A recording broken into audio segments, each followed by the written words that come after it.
case you were wondering, this is an event called Make-A-Wish. Does everybody know what Make-A-Wish is all about? All right, I need your attention. We're going to help you out on Make-A-Wish for a minute. You're going to get my interpretation of Make-A-Wish. Does everybody remember back when they were 8 or 9 years old? Come on, I'm 50. I can remember 8 or 9 years old. You remember you're sitting there and you're waiting for the birthday cake and it comes out and it's got the candles on it and the flames are there and you're getting ready to blow them out and Grandma says, make a wish. Do you remember what went through your minds? Well, my mind's going crazy, right? I wanted the best bicycle in the neighborhood. I wanted to meet my hero, Clint Eastwood. I'm trying to figure out if I could get the most amazing place set. Could I finally have a trip to Disney World? Of course, I blew the candles out and nothing happened. But that's where the Make-A-Wish Foundation comes into play, and we're going to hear from a family tonight that has had a great opportunity through Make-A-Wish, and they're here tonight to speak with us and tell us how that went. Ladies and gentlemen, I would love to have your complete attention for a fantastic family that's going to join us. Lawyer family, please come on up to the stage. Ladies and gentlemen, this takes courage, and I really want your support for this great family. Hello. I feel like a rock star, even though I'm nowhere close to it. My name is Tara, and this is my husband, Joe, and this is our miracle baby, Colton. Woo, Colton!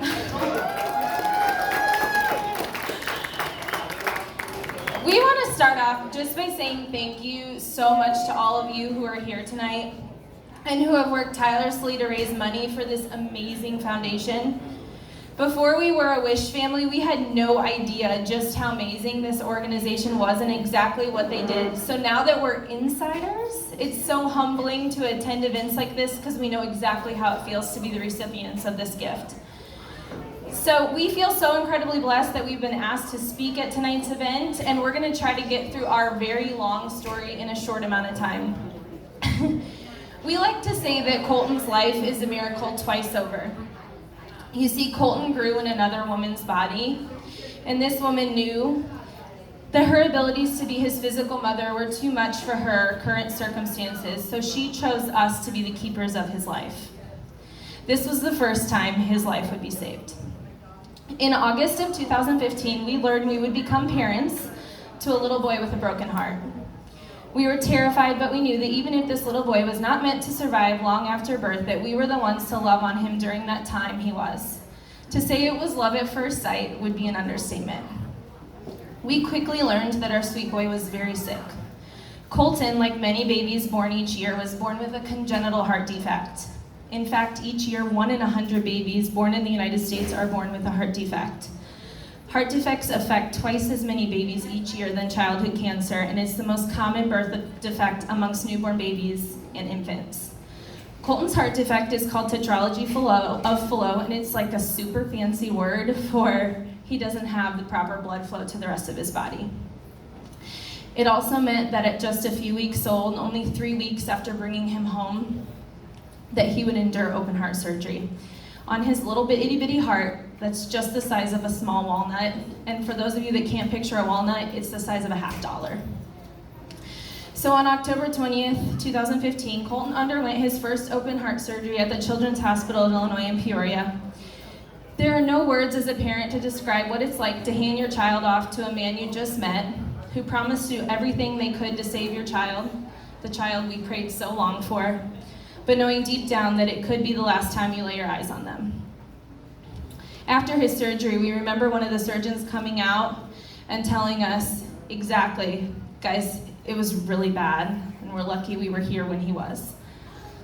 We remember holding his hand after his surgery and telling them that we were so proud of him, of how strong he was, and that we would cheer the Cubs on extra hard that evening.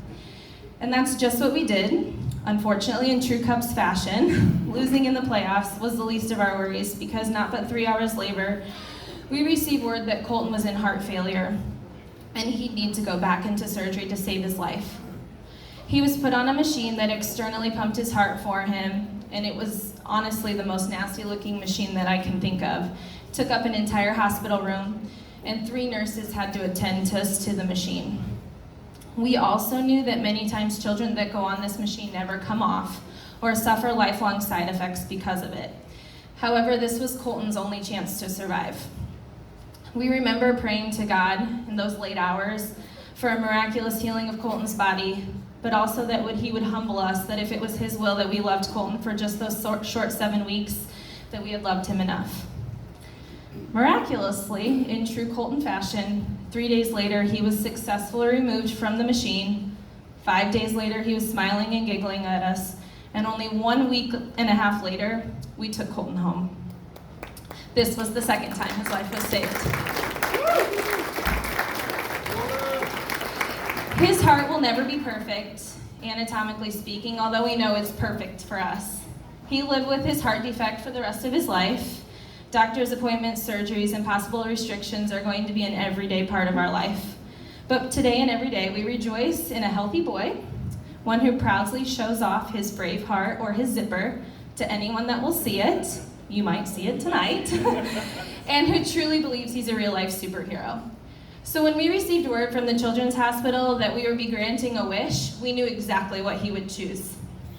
I tell you all of this because I think many times people see Make-A-Wish as a terminal wish-granting organization, and that's not always true. While many children that receive a wish are terminal, many are not. Colton has what we call a life-threatening illness. We don't know how long we have with him, but we do pray each morning for another day, but we also know that's ultimately not up to us. We felt so incredibly undeserving of a wish, but we feel so blessed that we've become part of the Make-A-Wish family. Last summer, we met with our wish granters, one who is here tonight, and Colton's wish was to shoot webs with Spider-Man and hug Mickey Mouse. Yeah, and go to give kids the world.